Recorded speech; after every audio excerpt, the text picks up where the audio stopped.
Muito boa tarde. A pouco mais de um mês das legislativas, recebemos os líderes partidários para debaterem as suas ideias e as suas propostas aqui nesta mesa, frente a frente. Hoje é a vez de dois partidos que têm a mesma representação parlamentar, 4 deputados, e que no ano passado ficaram separados por menos de 800 votos. Estão esta tarde na SIC Notícias Paulo Raimundo, secretário-geral do Partido Comunista, em representação da CDU, e Rui Tavares, porta-voz do LIVRE. Muito boa tarde aos dois, sejam bem-vindos. Ditou o sorteio que vai começar o Rui Tavares e termina o Paulo Raimundo. Ainda nenhum apresentou o programa eleitoral deste ano, mas sabemos que pertencem ao mesmo espectro político e que têm rumos semelhantes em algumas matérias, mas noutras têm posições distintas. Uma delas será a defesa, que ainda ontem vimos aqui nesta mesa que separa a esquerda, entre PS e Bloco de Esquerda, e hoje, como tenho a restante esquerda, gostaria que começássemos por aí para completar esse debate com os vossos pontos de vista. Rui Tavares, na sua opinião, muito diretamente, Portugal deve reforçar o seu poder militar, deve comprar mais armas? Boa tarde, Nelma. Boa tarde, Paulo Raimundo. É sempre um gosto. E boa tarde aos telespectadores. Nós estamos numa era política nova. Não estamos em tempos de apenas um normal mudar de ciclo.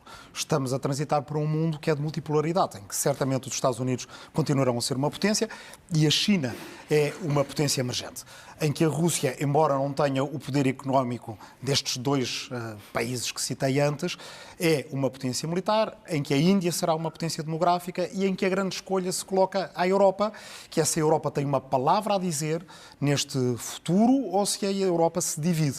Ora, nós acreditamos que para ser livre, a Europa tem que ser unida. E, portanto, isso não significa necessariamente gastar mais em armas. É uma falácia achar que a Europa gasta pouco em armas. A Europa, no seu conjunto, tem gastos em armamento que são aproximados, ou eram aproximados em tempo de paz, antes da guerra na Ucrânia, dos da Rússia ou da China, muito longe, é claro, dos gastos em armas dos Estados Unidos. Agora, a Europa tem que fazer escolhas claras. Não faz sentido a Europa comprar caças F-35 aos Estados Unidos, quando Donald Trump já declarou claramente que a União Europeia é uma sua adversária. Menos sentido ainda faz estarmos agarrados ao passado quando os Estados Unidos, da NATO, ameaçam a Dinamarca, também membro fundador da NATO, tal como Portugal, aliás, de ficarem com um pedaço do seu território. Um pedaço do seu território no Atlântico Norte, onde Portugal tem o arquipélago dos Açores, além do arquipélago da Madeira. Numa perspectiva de Europa unida, o que lhe pergunto é sobre uma citação do programa do PCP sobre a dissolução dos blocos político-militares, designadamente a NATO. Qual é a sua opinião sobre isso? Para que fique claro. Para que fique muito claro, a NATO pode ter feito sentido num determinado contexto político, como o Paulo Raimundo achará que o Pacto de Varsóvia fez sentido num determinado contexto político. E a nossa Constituição, de facto, é uma Constituição que tem como horizonte um mundo em que não existam estes blocos político-militares.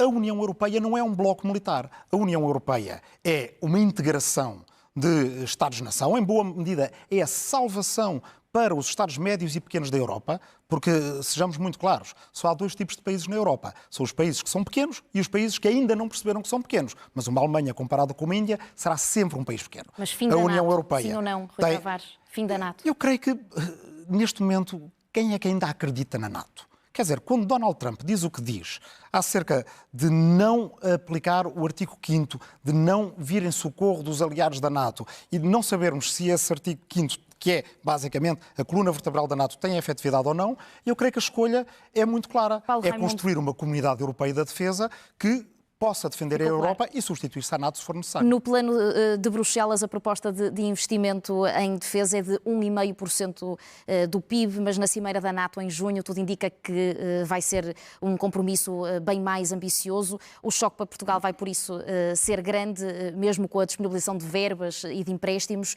O Paulo Raimundo está contra esta preparação para cenários piores? Boa tarde, Rui Tavares, boa tarde a quem nos está a ouvir. Claro. Nós não acompanhamos nada esta ideia de que a Europa precisa se armar até aos dentes, até com uma ilusão, quer dizer, a ilusão de que quem acha que se vai armar até aos dentes para se defender de um inimigo e que o inimigo não se vai armar até aos dentes, está profunda ilusão. E, portanto, esta é uma diferença que temos entre nós do ponto de vista do debate. E há uma outra questão. É que o país precisa de valorizar as Forças Armadas portuguesas. Esse é um ponto do seu precisa de valorizar as Forças Armadas. Da capacidade das Forças Armadas às reais necessidades. Para responder às necessidades que lhes estão conferidas do ponto de vista do desígnio institucional, daquilo que está atribuído do ponto de vista da Constituição. O país não precisa de gastar mais dinheiro que não tem, ou que lhe faz falta para outras coisas, numa corrida, não é para a defesa, é numa corrida para a guerra, que é isso que está... E essa que é a questão, nós não trocamos dinheiro para a guerra nem por pensões, nem por salários, nem pela habitação, nem pela saúde, nem pelas creches ou pelos lares. E não vale a pena nós iludirmos, porque a fatura, se confirmar aquilo que a União Europeia tem em cima da mesa, dos 800 mil milhões de euros para a guerra, essa fatura vai recair, como sempre recaiu, sobre os povos. E não há, pode-se encontrar várias formas contabilísticas de resolver o problema. Mais cedo ou mais tarde a fatura vai chegar. Paulo Raimundo, acha que os militares portugueses já estão suficientemente armados? Não, claro que não. Não é isso que nós estamos a falar. Eu disse, nós precisamos de investir nas nossas Forças Armadas, na sua capacidade de resposta aos desígnios constitucionais. Quais são essas necessidades Não precisamos de investir numa dinâmica de uma economia de guerra, que é isso que está em construção. E isto é uma questão de grande, é um aspecto importantíssimo. E nós não trocamos isso. Bom, nós temos um plano de desenvolvimento das Forças Armadas. Nós temos um registro daquilo que é preciso fazer para as Forças Armadas portuguesas, das necessidades, no respeito à Marinha, à Força Aérea, a capacidade de resposta do Exército, para defender o território nacional. Isso está identificado. Passam a comprar armas. Avance com isso. Não há nenhuma dificuldade com isso, pelo contrário. Faz-nos falta material e faz-nos falta mais gente, inclusive efetivos nas Forças Armadas. Faça aquilo que é o rácio, diria assim, normal. Isso é uma coisa. Outra coisa é nós empenharmos os nossos recursos que não temos, os nossos meios que não temos, ou de trocar resposta às necessidades sociais para a guerra. Porque isto está em causa, não é mais nada. Vamos para outro assunto que vos separa, que é a questão europeia. Rui Tavares, o LIVRE, no seu programa, fala num reforço do laço com a União Europeia, em cooperação, em parceria, com a guerra comercial desencadeada por Donald Trump. Ainda hoje assistimos a União Europeia a aprovar a subida para 25% de 1.500 produtos americanos importados por cá. Parece-lhe que este é um momento de ainda mais Europa? Bem, nós vivemos numa época que é de várias crises em simultâneo, não é só uma. Nós temos uma crise de Estado de Direito na União Europeia e eu alerto para ela em relação ao governo húngaro desde há 15 anos e digo que o governo húngaro vai acabar por servir de submarino de Putin dentro do Conselho Europeu e bloquear todas as nossas decisões. Como temos uma crise ecológica e é preciso investir na transição energética para combater as alterações climáticas, como temos uma crise social muito clara, como temos agora uma crise de segurança e de defesa na Europa e, como tivemos antes a pandemia, como temos agora esta guerra tarifária. O que eu acho que não vale a pena, e aqui digo muito claramente ao Paulo, é sermos negacionistas em nenhuma dessa crise. Quer dizer, armado até aos dentes está Vladimir Putin. E Vladimir Putin não vai lá com duas conversas. Peço desculpa, porque se fosse possível qualquer um de nós ir ao Kremlin e convencer Putin a não invadir, isso já teria sido feito. Podiam ter ido lá mais. Obama tentou isso, Hillary Clinton tentou isso, se calhar faltou irmos lá nós dois, talvez nós o convencêssemos. Só que Putin, em primeiro lugar, dizimou a Chechênia dentro da própria Federação Russa. Depois invadiu a Geórgia. Depois mantém ocupado uma parte do território da Moldova que faz fronteira com a União Europeia, com a Roménia. Depois invadiu a Ucrânia uma vez, depois invadiu a Ucrânia duas vezes. O que é que aconteceu antes disso? Prometeram à Ucrânia garantias de segurança, de defesa mútua, se a Ucrânia entregasse as suas armas nucleares em 94. A Ucrânia entregou as suas armas nucleares e foi várias vezes invadida, coagida, os seus candidatos presidenciais envenenados e por aí afora. Portanto, a questão aqui, quem está a correr para a guerra não é a Europa. A Europa, numa situação destas, com Putin de um lado, que já tomou estes passos, com Trump do outro lado, que quer pedaços de territórios europeus, mas só para terminar, a Europa tem que ser levada a sério. Agora, qual é que é a boa notícia? A Europa gasta apenas 1% do seu PIB no orçamento da União Europeia. Mesmo com o PRR, não chega bem a 2%. Nunca se endividou, que se veja, nunca emitiu os famosos eurobonds. Tem mais do que espaço para investir no social, investir na energia e no ecológico e investir também na sua segurança, como os europeus querem. Quero responder para aproveitar para fazer duas afirmações. A primeira é que o Rui Tavares fez aqui bem evidenciou um leque de crises que aí temos e que tivemos no passado e em todas elas, todas, a conta sobrou sempre aos mesmos. Sempre aos mesmos. Para quem trabalha, para quem trabalhou uma vida inteira, para os serviços públicos. Sempre. Não houve nenhuma destas crises que tivessem sido suportadas por outros que não aqueles que produzem a riqueza. Segunda questão, na questão que o Rui Tavares colocou, é que não percebo a veemência relativamente a esta questão do Putin, como se nós estivéssemos em desacordo. Como se nós estivéssemos em desacordo relativamente ao Putin e às suas opções políticas e opções de classe. Estamos profundamente de acordo que é um regime com o qual nós não só não partilhamos, como combatemos na essência. E, portanto, não percebo essa tradução para este debate desse ponto de vista, porque ele não tem nenhuma relação... Combater não é baixar braços. Mas baixar braços... Combater não é aceitar que ele faça o que quiser. Nós estamos confrontados com uma situação no plano internacional que tem que se fazer duas opções. Ou nós alimentamos a guerra, ou nós paramos com a guerra. E nós tivemos momentos da nossa história onde parecia que a guerra estava iminente e foi possível recuar. Inclusive foi possível recuar até desarmando, dando passo no desarmamento. A opção que temos é esta. Ou nós alimentamos a guerra e a escalada, até à escalada, que não sabemos qual é que vai ser, que nos querem convencer que os nossos filhos, os nossos netos têm que ir para uma guerra, ou vamos para a escalada final, ou então vamos investir tudo o que tivemos para investir, inclusive, se for preciso, o Rui Tavares e eu e todos, a fazer os contactos todos, tudo o que for necessário para evitar o descalabro. Alguém pensa... Qual é o final deste conflito? Deixe-me fazer-lhe uma pergunta ainda sobre a questão europeia. No programa do PCP fala do euro para defender uma saída negociada e a União Europeia é mencionada cerca de 20 vezes, mas sempre associada a palavras como submissão, dependência excessiva, ditames, constrangimentos, interesses. Defende que Portugal também devia sair da União Europeia? Nós temos uma experiência, nós carregamos às costas ainda carregamos do ponto de vista do dia-a-dia às costas as consequências daquilo que foi a União Europeia sem máscara. E a União Europeia sem máscara foi os anos da Troika no nosso país. Foi a cara lavada da União Europeia. Aquilo que é a União Europeia foi as consequências. Ora, nós não abdicamos de intervir no plano da União Europeia. Sem nenhuma ilusão de que quem é que determina os caminhos da União Europeia. E nós temos uma questão, para nós é fundamental, e não abdicamos dela, é que o Portugal não é uma província da União Europeia.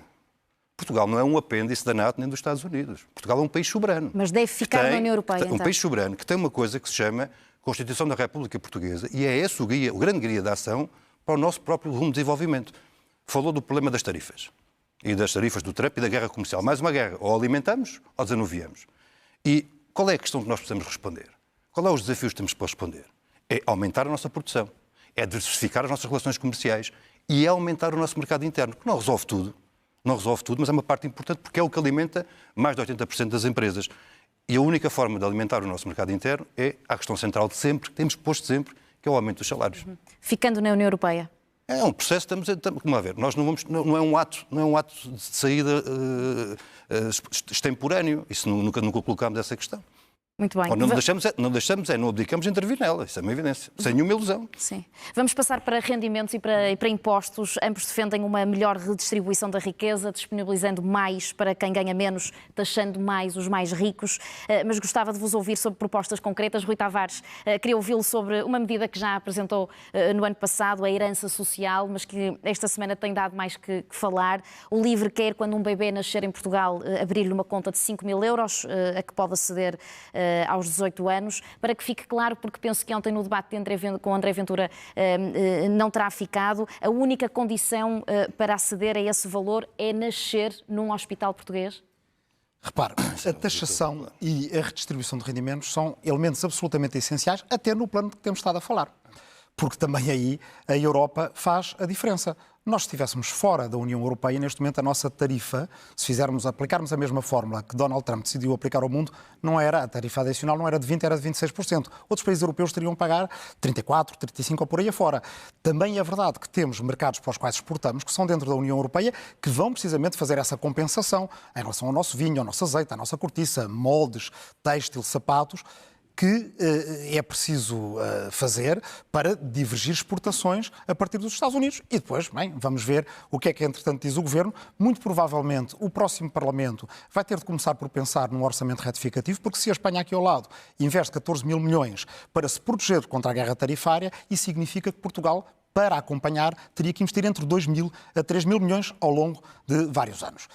E também aí é preciso, por exemplo, o Paulo Raimundo dizia o que é preciso para os esforços de defesa e de segurança na Europa. Aí concordamos, para que não sejam sempre os mesmos a pagar. Bem, o economista Gabriel Zucman fez as contas e as fortunas acima de 100 mil milhões de euros na Europa bastavam um imposto de 2% e conseguiriam pagar esse esforço europeu. Para não falar que se a Europa, neste momento, emitir dívida, no momento em que se está a fugir, o mundo está a fugir da dívida norte-americana, tem dinheiro para fazer todas as transições e todos os investimentos em infraestrutura do que precisa. Nós, em Portugal, precisamos de investir no nosso futuro. E por menos dinheiro do que aquilo que o IRS jovem está neste momento a dar aos salários mais altos entre os jovens, à volta de 400 milhões de euros anuais, nós podemos, sim, de facto, criar uma conta poupança em certificados de aforro, uma série especial que dê um bom rendimento, em média. Nós podemos fazer isto progressivo, de acordo com os escalões do abono de família, para gente que viva em Portugal, seja residente em Portugal, para famílias que paguem... Qual é a condição de acesso a essa conta? É que o acesso só se vai fazer aos 18 anos. Portanto, aquilo que André Ventura diz, eu nem me dei ao trabalho de responder, porque acho que qualquer de vocês e qualquer pessoa lá em casa percebe que se a gente responder a cada disparate de André Ventura, fica o tempo todo só a responder a disparates. Evidentemente, se esse dinheiro só vai ser acessível entre os 18 e 35 anos para a pessoa que acabou um curso e precisa de comprar o seu material de trabalho, para que aquele que vem de uma família pobre, quando acaba o curso, não esteja em desvantagem perante aquele que vem de uma família rica, para que um grupo de amigos se possa juntar e fazer uma empresa, criar oportunidade económica, para que as pessoas possam fazer família e dar a entrada para uma casa. Aquilo que nós achamos que é preciso fazer é nenhum recuo, e eu acho que aí estamos completamente de acordo, nenhum recuo nos direitos sociais e no Estado Social clássico. Mas há muito espaço para a esquerda inovar em novas provisões sociais e novas medidas sociais. Já vamos à forma como quer pagar essa medida, mas antes perguntar ao Paulo Raimundo... Então, mas quer dizer, mas Nelma, só uma coisa, não sei se tem perguntado como é que se paga o IRS jovem. É mais caro. Não, porque o Rui Tavares tem uma medida muito específica para cobrir esses 400 Também pode milhões... ser através de um imposto sobre as grandes heranças. E as contas batem certo como bateram em Espanha. Sim, gostava antes era de perguntar ao Paulo Raimundo se daria a mão ao livre no Parlamento para aprovar esta medida da herança social. Claro, parece-lhe bem? Parece uma medida interessante, que tem que ser desenvolvida, mais conhecida, mas eu penso que a questão fundamental não é essa. A questão fundamental é que nós precisamos resolver os problemas de agora. E os problemas de agora resolvem-se com medidas corajosas, de opções do ponto de vista financeiro. Nós, por exemplo, o que dizemos é uma coisa muito clara. Aquilo que o Governo, o PSD, o CDS e o Partido Socialista, o Chega, a Iniciativa Liberal, acordaram entre eles na baixa do IRC, estava para construir em 4 anos 100 mil vagas de uma rede pública de creches.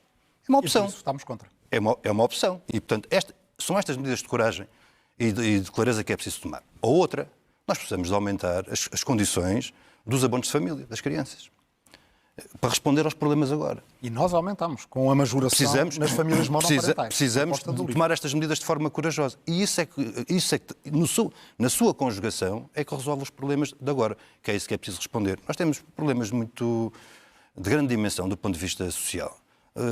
Pais que trabalham por turnos, pais que trabalham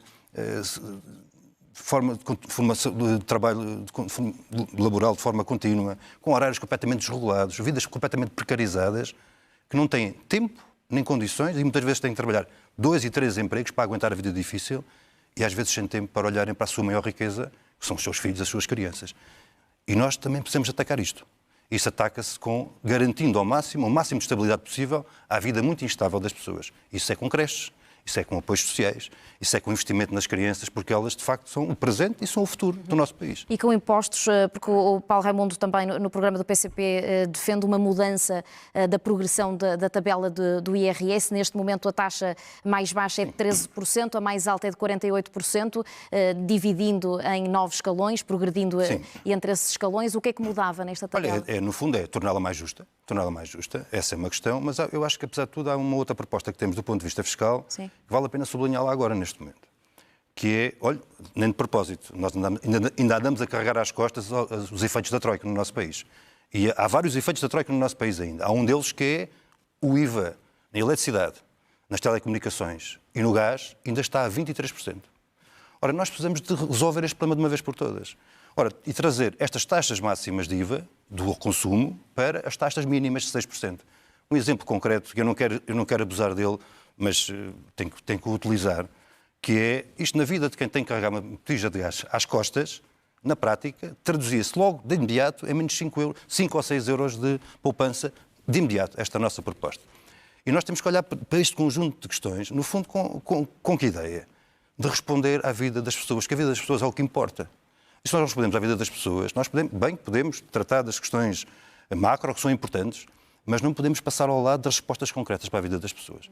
E este é um elemento no qual estamos profundamente de acordo e, portanto, não é por aqui que entraremos em conflito de opiniões. Vamos passar para outro assunto, mas antes ainda às contas da herança social, Rui Tavares sugere pagar os tais 400 milhões de euros anuais, pagando com o imposto de 28%, que já foi extinto há mais de 20 anos, sobre as heranças superiores a 1 milhão de euros. A Associação Portuguesa de Contribuintes já disse que isso é injusto, porque quem tem esse património ao longo da vida já foi pagando o adicional ao IMI. Porquê é que para o Rui Tavares isso é justo? Não só é justo, como é aquilo que é a garantia de uma sociedade, que aos 3 Ds que nós trouxemos do 25 de Abril acrescenta mais 2, o dinamismo e a dignidade.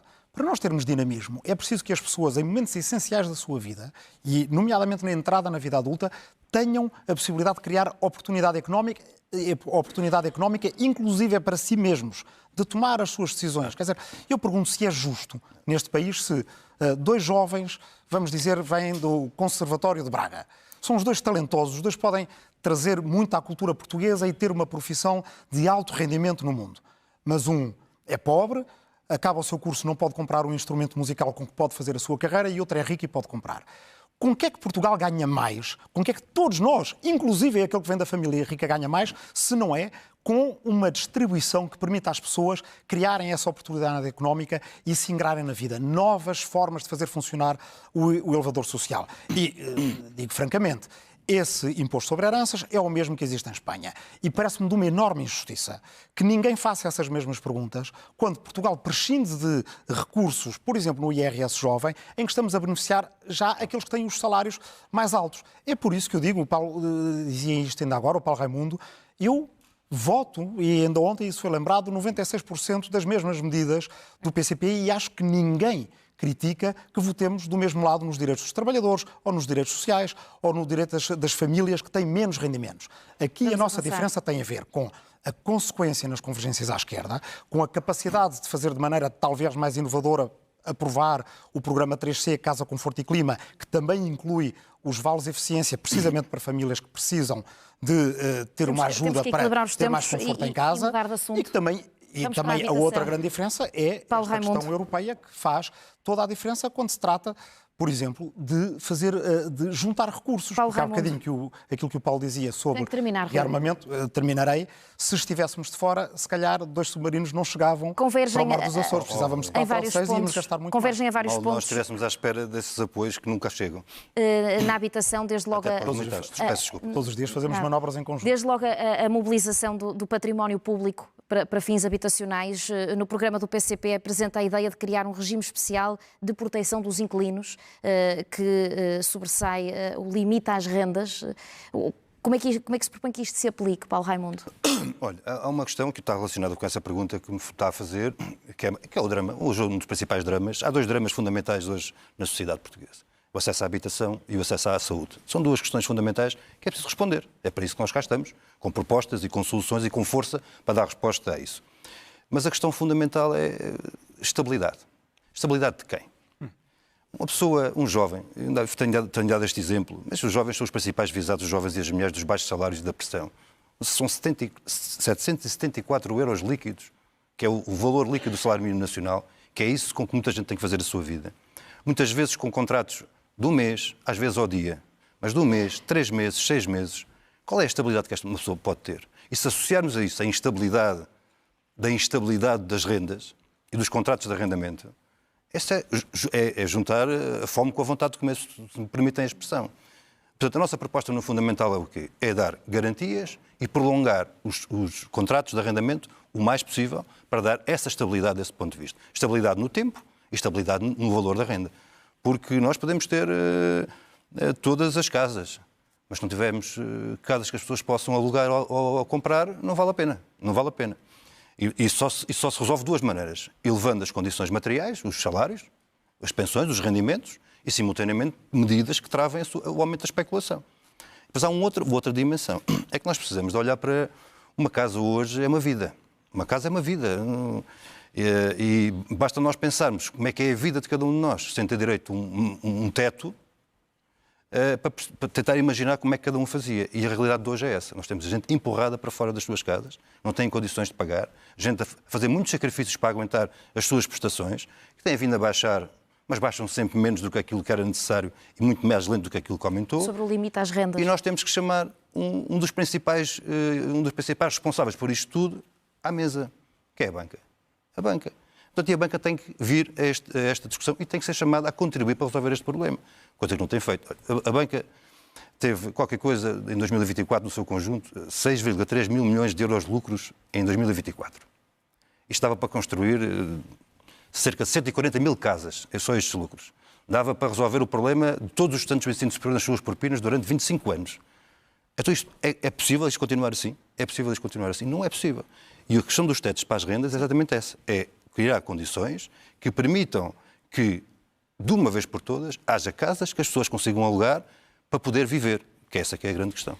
Rui Tavares, uma proposta do LIVRE para a habitação é compatibilizar os rendimentos dos inquilinos com as rendas da casa. Como é que isso se faz? Bem, em primeiro lugar, completamente de acordo. Para ser livre, uma pessoa precisa ter uma casa. Precisa ter essa segurança e essa estabilidade. Eu diria mesmo mais, e é isso que muitas vezes diferencia a esquerda da direita, que diz que não há direito a ter uma casa ou a morar no centro da cidade, ali onde as pessoas trabalham ou estudam, e aí talvez a esquerda tenha cometido o erro de deixar de falar de liberdade. É que para eu ser livre, eu tenho que ter a segurança que o meu irmão não vai dormir debaixo da ponte. Isso é aquilo que faz uma sociedade livre. E, portanto, evidentemente, nós temos que encontrar formas de as pessoas compatibilizarem os seus rendimentos com aquilo que se pode pagar por uma casa. Isso faz de várias formas. Em primeiro lugar, nós temos que intervir sobre o mercado de forma a que quem neste momento compra casas em Portugal, porque é absolutamente insensível ao preço, e em bairros de Lisboa ou de Porto, onde antes uma casa custava €500 mil e nós achávamos uma fortuna, e hoje em dia são vendidas por 2 milhões de euros, bem, este desvio que está a levar todo o mercado habitacional para o segmento de luxo tem que ser corrigido, e é corrigido através da taxação. Essas pessoas precisam de pagar mais, muitas delas não são contribuintes, não são sequer residentes em Portugal, e esse dinheiro desse imposto deve contribuir para arrefecer o segmento de luxo, ou mesmo que não o consiga, pelo menos a ter rendimento, que significa construir casas, as tais casas de rendas acessíveis, nas quais as pessoas só pagam uma parte do seu rendimento, a taxa de esforço que elas podem cobrir. Mas é possível fazer muito mais. Nós temos, provavelmente, a última oportunidade de fazer cidade, não é só construir casas, fazer cidade, fazer bairros, fazer comunidades onde as pessoas possam morar nas nossas cidades, com quartéis que estão esvaziados, com ex-tribunais civis, ex-hospitais civis que estão a ser transformados em hotel e que, neste momento, o meu grande receio com o governo da AD e da IEL é que isso tudo seja posto no mercado para fazer extraordinários apartamentos para quem paga mais. Nós precisamos de ideias novas para casas velhas. Olha, eu acho que isto é tudo opções que têm de ser feitas e temos de se confrontar com a realidade como ela é. E a realidade é esta, é que o Orçamento de Estado está em vigor, faz várias opções negativas, mas faz uma particularmente negativa relativamente à habitação.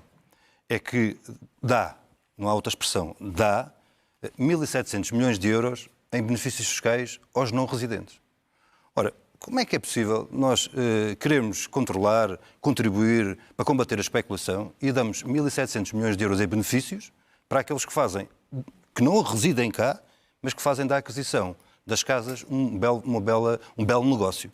Isto não vale a pena estarmos, ou se tomam medidas de coragem, ou então andamos aqui a enrolar uns aos outros. E há outra coisa, se me permitem, porque estivemos do mesmo lado aí, a lei dos solos nunca teria sido discutida no Parlamento se não tivéssemos trazido nós ao Parlamento. Ou seja, onde é preciso inovação e onde é preciso, se calhar, desburocratizar, é nos métodos construtivos, é a aplicar novos materiais para fazer casas novas, não é pegar na Reserva Ecológica Nacional e na Reserva Agrícola Nacional e a metê-las no mercado para, em pouco tempo, desaparecerem. Temos pouco mais de 5 minutos e gostava que terminássemos com a governabilidade, com cenários que podem sair destas eleições.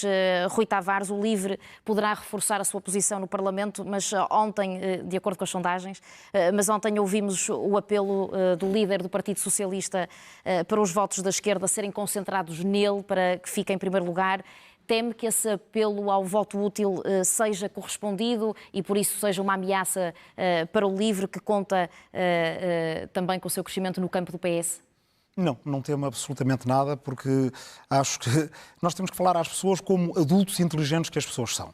e acho que toda a gente percebe, desde logo, que estar a fazer um apelo ao voto útil, mais de um mês, ao voto útil, mais de um mês antes das eleições, quer dizer, o que é que vão dizer na véspera das eleições. Depois, toda a gente entende também que o que é preciso é ter maiorias que permitam, no Parlamento, com coesão, com coerência, fazer o tipo de políticas com que as pessoas contam hoje em dia. Não é quem é que fica em primeiro lugar, isto não é a Superliga de Futebol. Isto chama-se parlamentarismo e o defeito, o buraco em que a política nos tem metido nos últimos anos, da chantagem dos maiores partidos, é andarmos nesta coisa de que, como dizia o Paulo há bocado, eles pedem-nos estabilidade, eles não nos dão estabilidade, não deram nas duas últimas vezes. Eles querem poder. Aquilo que nós dizemos é, com cartas claras em cima da mesa, não privatizar o SNS. Paulo Raimundo, tem a palavra público. Final. O Rui Tavares é ou não uma ameaça para si e para o PCP, o LIVRE? Não, sabe, não personalizando. Tenho esta responsabilidade de ser, ser o primeiro rosto de uma coligação democrática unitária, de facto unitária, popular, que congrega comunistas, naturalmente, ecologistas, muitos independentes. Olha que junta, do ponto de vista formal, o PCP e o Partido Ecologista aos Verdes. Esse partido faz tanta falta no Parlamento também. E estamos muito confiantes que, com este reforço, com o qual estamos muito confiantes, com o reforço quer na votação, quer em número de deputados, daremos, como sempre, duas garantias. A primeira é que, por nós, nunca será pela nossa mão que a direita e a política direita se impõem. Nunca. Não será, como daremos combate. E a segunda, que é uma garantia que a nossa, quer uma, quer outra, mas que a história demonstra, pela prática, é que, connosco, nunca faltarão soluções à vida daquilo que importa, que é a vida das pessoas. Paulo Raimundo, Rui Tavares, muito obrigada aos dois por este debate. O próximo debate da SIC Notícias é já na quinta-feira, às 10 da noite, entre Paulo Raimundo, mais uma vez, da CDU, e Rui Rocha, da Iniciativa Liberal. Obrigada por nos ter acompanhado. Boa noite e até lá.